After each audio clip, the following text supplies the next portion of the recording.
she was 19, a virgin, and sold to a billionaire sheikh. He was 75 years old. On their wedding night, he wanted only one thing: to legalize the marriage. But what happened in that bed shocked the entire world. Before we begin, tell us in the comments where you are watching from. Subscribe to the channel, turn on notifications, and give a like, because this story is unforgettable. Now, take a deep breath, because what follows is heartbreaking. She was only 19, and that day she heard a phrase from her mother that changed everything. This is the only way to save the winery. She thought it was a joke, but her father's eyes left no doubt. The offer was real, official, and had a price no daughter should have to pay. The 75-year-old billionaire sheikh was ready to pay all the family's debts in exchange for a young wife. Not an actress, not a model, but a well-brought-up, modest woman from a traditional European family. "He wants someone like you," the lawyer said, pushing the contract across the table. On paper, everything looked very beautiful: golden seals, official stamps, clauses in French and Arabic. But none of it seemed fair, because even without words, she understood immediately. She was being traded for money. For the sake of the winery, for her family's survival, for her coming days. For days, she resisted, screamed, cried, threatened to run away. But everything was already decided. "It's a symbolic marriage," her father insisted. "He's an old man. He probably just needs company." She believed him, wanted to believe him. The agreement was signed by international lawyers, with a Moroccan representative acting as intermediary. The family received financial protection immediately. Debts were frozen. The winery was removed from auction, and she lost her freedom. The flight to Marrakech was scheduled for the following Saturday. She left alone on a quiet plane, not knowing if she was heading towards a new life or its end. The fear didn't come from sounds, but from silence. The silence of the contract, the silence of her parents, and the silence she carried in her heart. The silence of someone who had already said yes, but never wanted to say it. When she arrived in Morocco, she was met with great fanfare. A black armored car, a silent driver, a luxurious hotel booked just for her. But none of it felt like a gift. Everything looked like preparation. In the car, she looked out the window and saw a city full of life. Children playing, bright stalls, palm trees swaying in the warm breeze. And she thought, how can the world be so light while I'm marrying a 75-year-old man? On the eve of the ceremony, already in the Sheikh's palace, she heard from the assistants, "He's very much looking forward to meeting you, madam." Her eyes widened. "Meeting? How is this? Won't the marriage be legalized?" She froze. She thought the marriage was just a formality, but no one had guaranteed that. Not her father, nor the lawyers, nor the contract. That night, alone in her room, she understood. Perhaps I will have to lie with him, and no one will come to save me. In the morning, on the wedding day, the palace was quiet, but it wasn't the silence of peace, but the silence of control. She woke up early, having not slept. Assistants entered the room with strained smiles, white dresses in their hands, and sweet words that only intensified the feeling of confinement. "Today is your great day, madam." Oh, great. She wanted to laugh or scream. The dressing took almost an hour. Pure silk, a pearl necklace, a light fragrance behind her neck. When she looked in the mirror, she barely recognized herself. She looked like a bride, but felt like a packaged commodity. In the main hall, the ceremony was ready. A few guests, all in immaculate suits, with neutral faces, diplomats, ambassadors, lawyers. None of her family were there. No one hugged her. No one looked at her as a daughter, as a person. In the center of the hall stood the groom, Tariq ibn Rashid. He was dressed in traditional attire, a dark turban, and exuded confidence, health, and pride. His eyes sparkled when he saw her, and it was not tenderness, but possession. He was satisfied, happy to know that in a few hours he would get what he so desired: a young, virgin, Western wife. The previous ones, all older than him, no longer interested him. Tariq wanted novelty, youth, obedience. She swallowed. The ceremony host made official introductions in Arabic and French. She answered only when necessary. She signed papers she no longer read, accepted the ring, the blessing, and the title. She officially became a wife. After the ceremony, the sheikh approached, leaned down, and kissed her hand. She remained motionless, unblinking. "You are even more beautiful than they promised me," he said, smiling. She felt nauseous. Later, closer to evening, She was led down a narrow corridor, through heavy doors, thick curtains, and a quiet inner garden. The maids left her at a golden door. "This is your wing, madam." "And where is Mr. Tariq?" she asked. "He will come later, as tradition requires." The door closed, and she, alone in that luxurious room, lay on a bed she hadn't chosen, her heart beating too fast to sleep, thinking only one thing: would this night truly happen? The room was quiet, too big, too cold. The decor was luxurious but soulless. Golden furniture, heavy curtains, and a huge mirror opposite the bed. Everything seemed designed to impress or intimidate. She sat on the edge of the bed, her heart pounding, her feet cold, her hands trembling on her knees. She wanted to run, but there was nowhere left to run. Suddenly, the door opened. Two maids entered, their heads modestly bowed. Without asking permission, they said, "You need to take a bath and put on the clothes left for this night." She didn't answer and didn't move, but the women already knew what to do. They prepared the bath, leaving a thin, almost transparent garment in plain sight. It wasn't a nightgown, but a symbol of surrender. "Mr. Tariq will come soon," one of them said without emotion. "He likes everything to be according to tradition." Tradition. That's what they called it.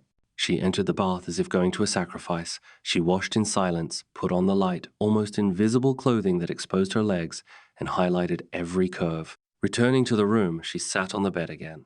There was no sheet to hide her shame, no air to breathe.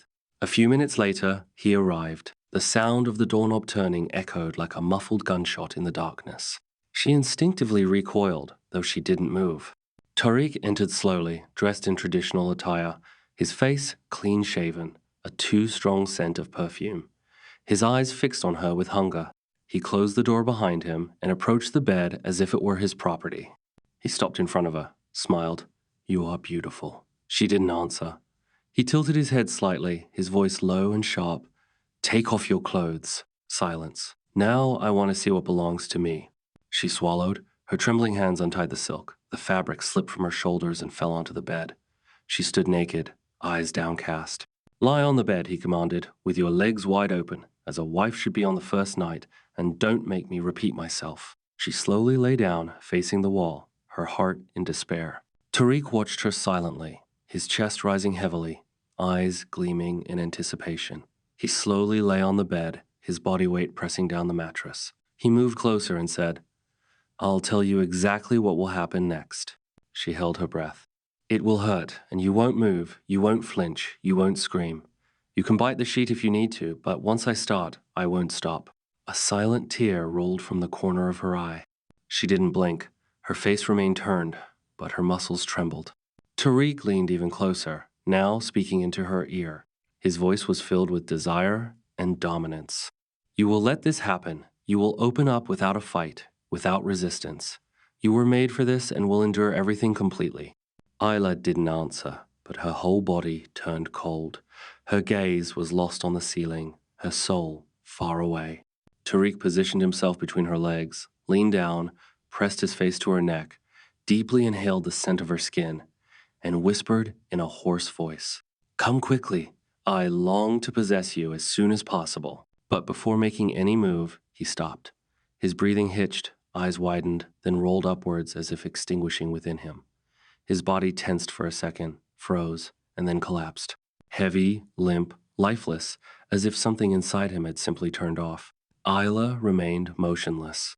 She felt the weight of his body, his head pressing on her shoulder, his hand thrown onto her stomach, the warmth of his breath disappearing. "Tariq," she whispered, almost voicelessly. There was no answer. She tried to push him away, but he was too heavy.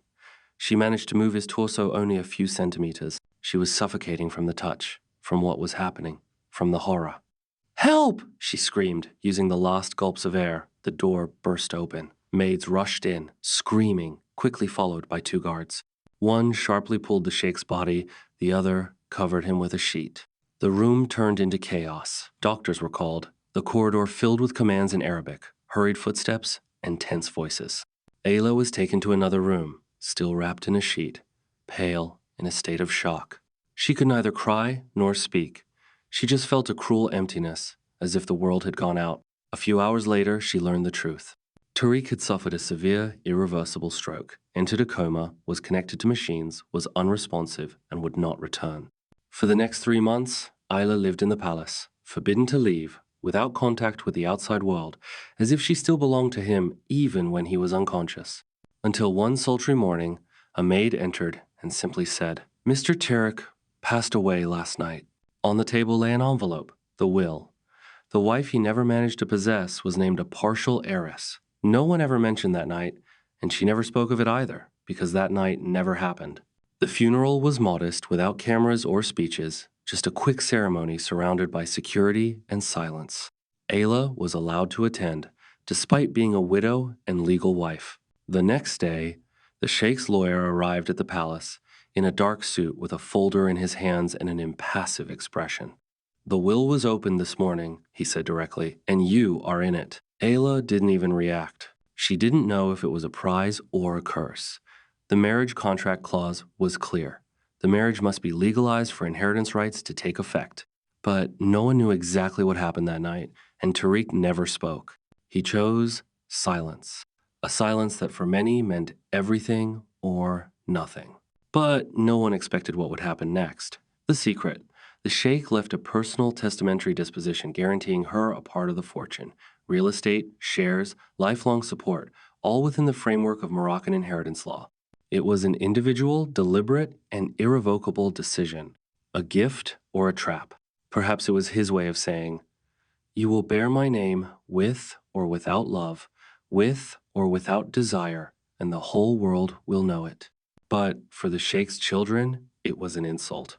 That same day, the attacks began. Leaks to the press, articles questioning her origins, rumors of witchcraft, seduction, and that she was only there for mercenary reasons. As if she had deceived a powerful man to seize his fortune. Young Spanish widow becomes millionaire in less than 3 months. Read the headlines. Ayla remained silent, gave no interviews, and made no public appearances. But that didn't stop her from being targeted. The Sheikh's family hired lawyers and initiated a lawsuit to annul the will, claiming he was sick, vulnerable, under influence, that she took advantage of an old and weak man, and, most importantly, that the marriage legalization clause was not fulfilled. "This inheritance is a disgrace," one of the elder daughters declared in an interview with a Dubai channel. "This woman stole what belonged to us." But nothing caused more tension than the news that came 2 weeks later. Zahir was returning. The youngest son, a graduate of international law from a London university who had been absent for over 5 years. Reserved, intelligent, and dangerous. "He won't rest until he clears his father's name," they said. Isla heard it on TV, sitting on the sofa with the windows closed. In a world collapsing around her, she knew that what was coming would not just be a legal process. It would be a personal war, and she was the target. 7 years passed, and Ayla disappeared. Not from official documents, but from life. Now she lived in southern Spain, in an old house among the hills of Cadiz, with white walls, heavy curtains, and a simple, fenced garden. There, she woke up every day at 6, 0 a.m., drank tea, read silently, walked without parties, without public appearances, without interviews. The inheritance was kept secret. The court closed the case due to lack of evidence of manipulation, but her name was never cleared. Some said she was a cold woman, others a clever victim. But no one knew exactly what happened that night. She never spoke about the marriage, nor the death, nor the will. She hired a small group of discreet, loyal men as guards, paid to protect her from everything. The press, the curious, the story itself. She lived as if carrying a ghost with constantly alert eyes and a tired soul. She spent her days talking to no one, tending the garden, or sitting on the veranda, watching the wind sway the olive trees. She tried to forget, but her body remembered everything, sometimes trembling in the dark. And even after all this time, peace didn't come, because Ayla knew stories like hers don't end in silence. They only pause for a while, and that time was coming to an end. He arrived quietly. Zahir ibn Rashid, Tariq's legitimate son, a man with a cold gaze, dark eyes, and natural elegance. He was 35 years old, and although the blood of the desert flowed in him, he was a graduate of international law from a London university. He was reserved, educated, spoke 5 languages, and had been observing from afar for 7 years. He didn't appear when his father collapsed, nor when he died, nor when the will was read. But now something was bothering him. The lack of answers. A woman hiding deep in Spain, unreachable, untouchable, and rich. Zahir never accepted this story. Old Tariq dying on his wedding night with a 19-year-old virgin, and she getting a part of the fortune, seemed unfair. It was a clear morning when he first entered Cadiz. He rented a black car and drove alone to the road that crossed the vineyards. From the outside, southern Spain seemed calm, but inside him, everything was tense and alert. He wore a white shirt with sleeves rolled up to his elbows, dark suit trousers, and a simple but expensive watch. There was no smile on his face, only focus. He parked the car in front of Ayla's house. The gates were closed, and surveillance cameras stood on the sides. One guard watched him from a distance. Zahir waited with the window open and his hand on the steering wheel. "Can I help you?" the guard asked curtly. "I'm here to speak with Miss Ayla," Zahir replied with a clear accent and firm tone. "She doesn't receive visitors." "I am Zahir ibn Rashid."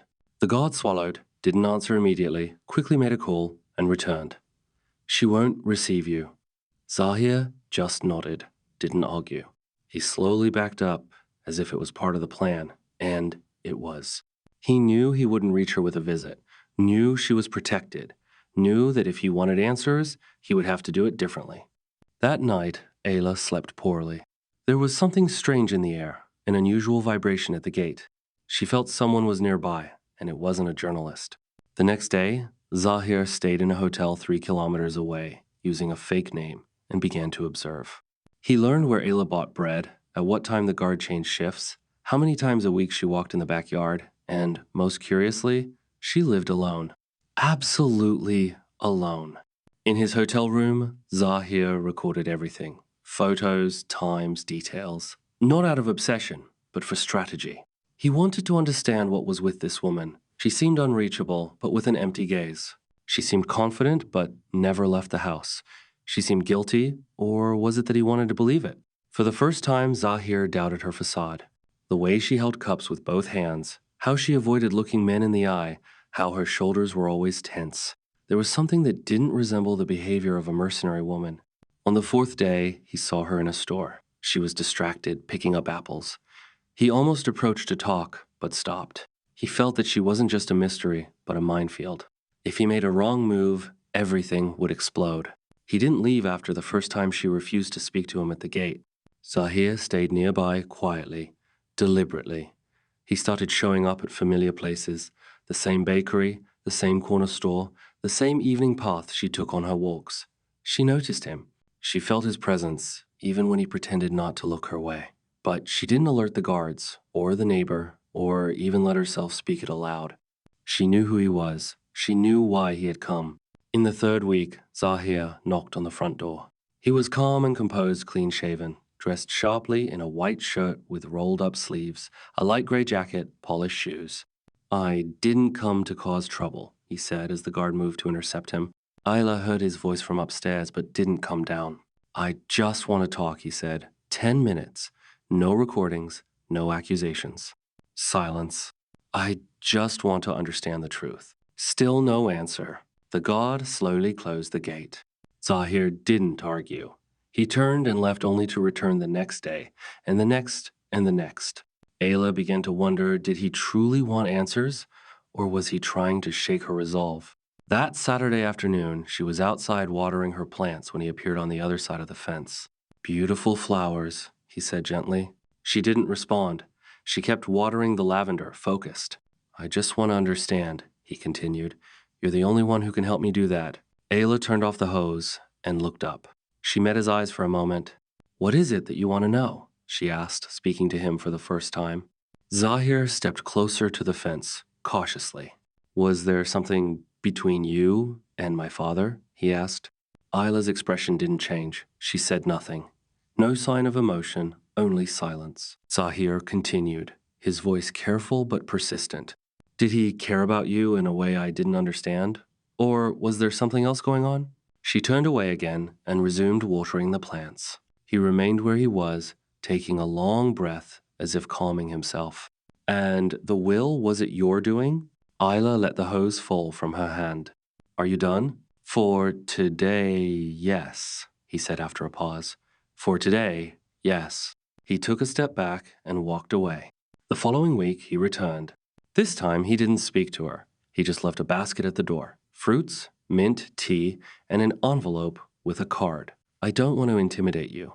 I want to understand what my father saw in you, Zahir wrote. She didn't answer, and she didn't return the basket. The following days passed in short encounters. A nod from afar, comments about the weather, a longer gaze than necessary. And in every movement of Ayla, Zahir saw something that confused him even more. She didn't seem cynical, didn't seem cold, she seemed wounded. And that was harder to accept than any accusation. It was accidental. Zahir spent the day resolving legal issues in Seville, but his thoughts weren't on papers. He returned to the hotel in the evening, tense and restless. He was tired of how Ayla avoided everything. Questions, glances, explanations. Always firm, always reserved, unreachable. In the hotel corridor, he unintentionally overheard a conversation between the administrator and the maid. She's strange, isn't she? I've never seen that woman laugh. And it's no wonder, considering what they say she went through, that nothing happened, that the old man died before, she was never touched. Zahir stopped. The girls noticed him. Sorry, sir, we didn't know you were here. Who said that? He asked. The nurse who took care of his body said he was clean, as if nothing had happened. Zahir remained silent, then simply left. The next day, he arrived at Ayla's house gate earlier than usual. I need to talk to her, he said to the guard. This time, she allowed it. He waited for her in the garden. She sat, her legs covered by a white sheet, holding a cup of tea. Zahir approached confidently, but his gaze was different, without anger, with something darker. Is it true, he asked directly, that you never had anything with my father? Ayla raised the cup to her lips, not taking her eyes off him. What difference does it make now? A big one, he replied. Then no. Zahir frowned. No, he touched you. You mean the marriage was legalized. Is that what you want to hear? Yes, I want the truth. Ayla stood up, calm and firm. She approached and stopped a few steps from him. Yes, the marriage was legalized. Is that what you wanted to know? Yes. Zahir looked at her. Do you swear? I swear, Ayla said, looking him in the eye. She paused for a few seconds, then quietly, restrainedly, and defiantly pronounced, Then prove it. Ayla froze. Her gaze flickered for a moment, a second, and he saw it. Zahir saw fear, doubt, a blush rising up her neck. She wasn't a master of lies. She was a master of silence. I don't need to prove anything, she finally said. But I just said it happened. If it happened, it's in the past. Zahir took a step forward. She didn't retreat. Because if it didn't happen, he whispered, you wouldn't have the right to the inheritance. You don't need to remind me. I know exactly what's at stake. Then why lie? She took a deep breath, looked at the sky, and said in a tone mixed with pain and defensiveness, because sometimes telling the truth means protecting no one. He fell silent. Her face was firm, but her eyes were broken. And in that moment, Zahir felt something he didn't expect. It wasn't anger, not contempt. It was desire and guilt. Because he was beginning to want to understand this woman, but also beginning to want to touch her. And it burned. In the following days, Ayla tried to pretend nothing had changed. She watered the plants at the same time, brewed tea at the same temperature, walked on the stones in the garden as if floating inside herself. But everything in her was more alert, more tense. Zahir didn't appear for 3 days. No baskets of gifts, no notes, no provocations. She should have felt relief, but she was restless. At noon on the 4th day, he appeared without warning, dressed in black, his shirt clinging to his body. No jacket, no formality. His eyes seemed deeper, his face closed. She saw him from the terrace and slowly descended. Did you come to demand another answer? She asked in the garden. No, not to bring back doubts. She frowned. Zahir took out a clipping from an old newspaper from his pocket and showed her the headline. Spanish widow inherits Arab sheikh's fortune after mysterious wedding night. Did you leak this? He asked. Ayla froze. She read the headline as if for the first time, but she already knew.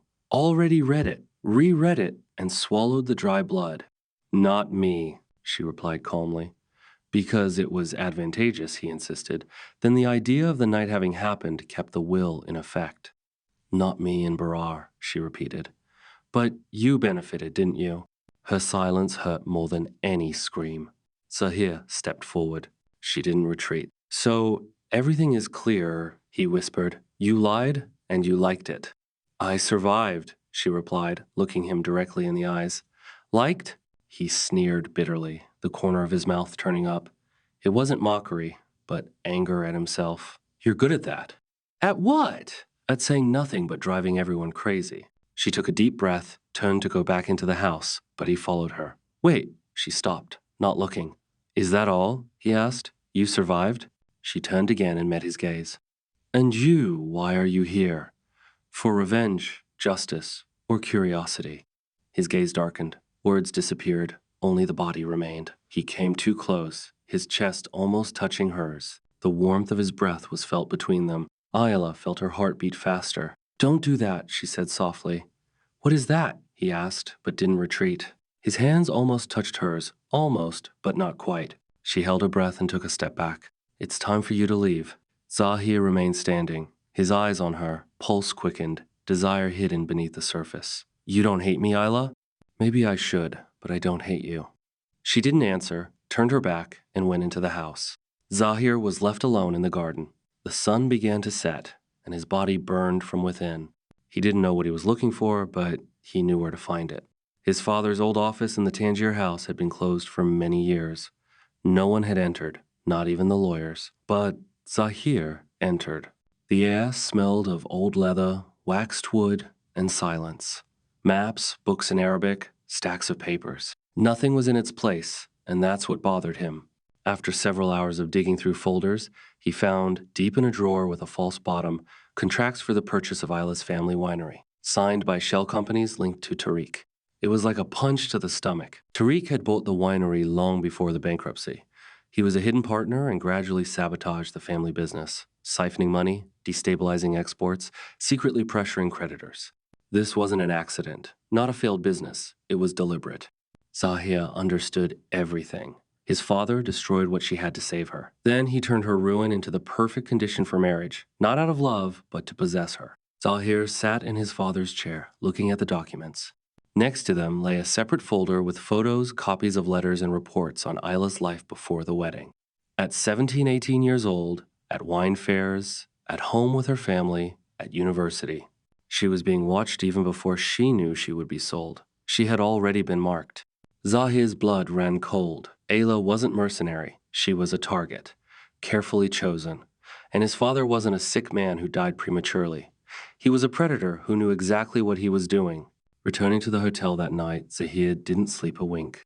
Ayla's face flashed in his thoughts. How she avoided eye contact, remained silent, restrained herself, answered sharply. He understood. She never lied, never tried to move anyone. She was silent to survive, and she paid for it every day. The next morning, Zahir asked his last question to one of his father's old lawyers. Why did no one question the legalization of the marriage? Why did no one dare to doubt? Because to assume that the Sheikh did not consummate the marriage would be to call the deceased impotent and publicly insult his memory. None of the sons wanted to bear that shame, not even you, Zahir. Silence meant everything. So Ayla got the inheritance not because she was recognized as a wife, but because the whole world was afraid to tell the truth. And in the end, she didn't inherit. She bore the burden. Zahir closed his eyes and took a deep breath. The man who once swore to protect his father's legacy now stood on the edge of another decision, to defend memory or to release the woman who had quietly endured his family's shadow. With each passing day, it became harder to look at Ayla without feeling that, in some way, she embodied something his father had never been: free, self-contained, and silently untouchable. That evening, Zahir returned. No guards, no mask, just himself. Ayla was already waiting, as if she had heard his steps before he'd even entered the gate. She didn't speak, simply opened the door and let him in. They stood in silence for over a minute.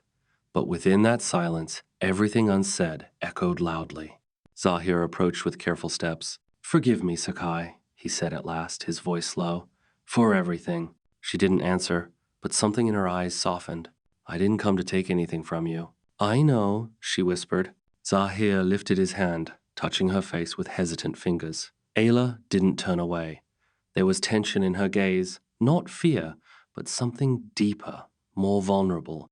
When he leaned in and kissed her, the moment was electric, filled with emotion neither of them had planned to show. It wasn't a kiss of romance. It was one of truth, raw, urgent, and quiet. It said everything words hadn't. She whispered only one word: stay. As the golden light of dusk slipped through the window shutters, Ayla slowly unbuttoned her blouse. Her hands trembled slightly. There was no music, no rehearsed grace, only presence. Zahia stood still, letting her lead. She revealed herself not with shame, but with decision. He approached her slowly, touching her shoulders, the hollow of her collarbone, the line of her neck. When she paused, he stopped, gently asking, "Are you all right?" She nodded, though her eyes shimmered. There was fear, yes, but not from him. It came from opening something long sealed. They moved with care, with stillness, with breath. What passed between them wasn't about dominance or surrender, but understanding. Each touch asked a question. Each glance offered an answer. And when they finally lay close, it wasn't the closeness of passion alone, but of healing. No words were spoken for a while, just the quiet rhythm of two people who had spent too long alone in pain, now learning to feel again. Later, Isla rested against his chest, her eyes closed, her breath steady.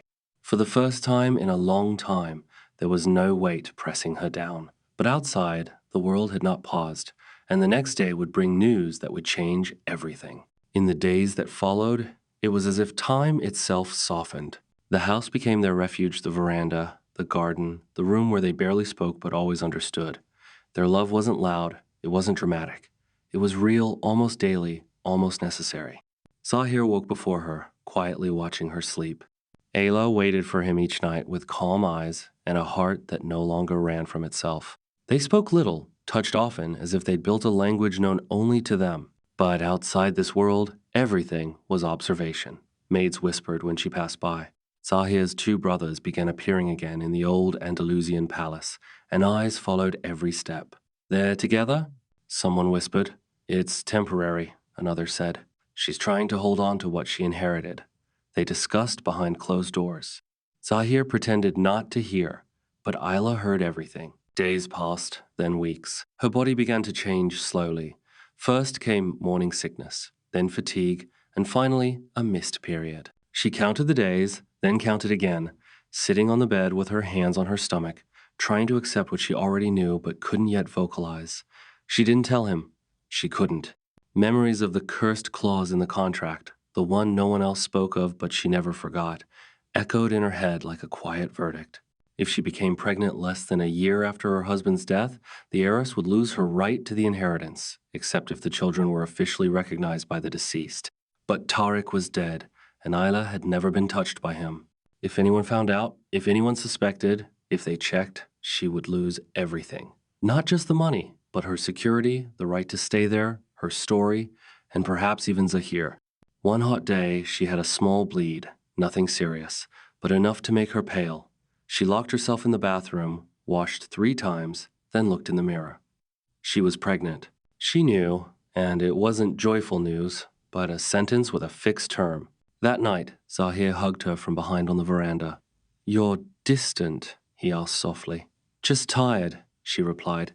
"From me? From everything?" He didn't insist, only hugged her tighter. But Ayla held another secret in her womb, a secret that moved, grew, and when revealed, could destroy everything.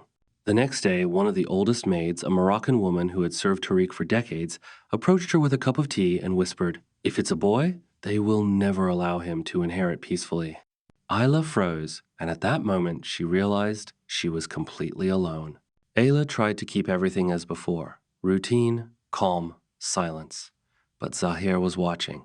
She no longer ate in the mornings, and when she did, she swallowed slowly, without taste. She went to bed earlier and woke up with deeper eyes. The third time she ran from the garden to the bathroom, hand over her mouth, he said nothing but noticed. In the evening, when he hugged her from behind, something had changed. Her stomach was no longer the same, almost imperceptibly, but he knew every curve of her body by heart like a prayer, and there was something new, something growing. Isla began to avoid the mirror, and he stopped asking. Until one sultry morning, she stood by the window in a thin nightgown. Zahir saw her from afar and no longer doubted. The fabric clung to her slender body, but in the center was a slight bulge, small but obvious. Zahir quietly entered the room, his eyes burning. He didn't look around, went straight to her. Isla stood by the window with a blanket on her shoulders. She didn't notice him or pretended not to. His voice cut through the air. How long were you going to hide this from me? She froze. When were you going to tell me, Isla? She slowly turned, pale face, eyes full of tears. When? After it grows? After it's too late? I was scared. Scared of me? He took a step forward, his voice quiet but firm. Or scared of losing the inheritance? She took a deep breath, met his gaze, didn't answer immediately. Both. Zahir closed his eyes, ran a hand through his hair, turned his back, almost left, but stopped.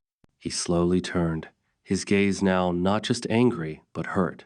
You hid this from me. You didn't lie, but you were silent, and that hurts too.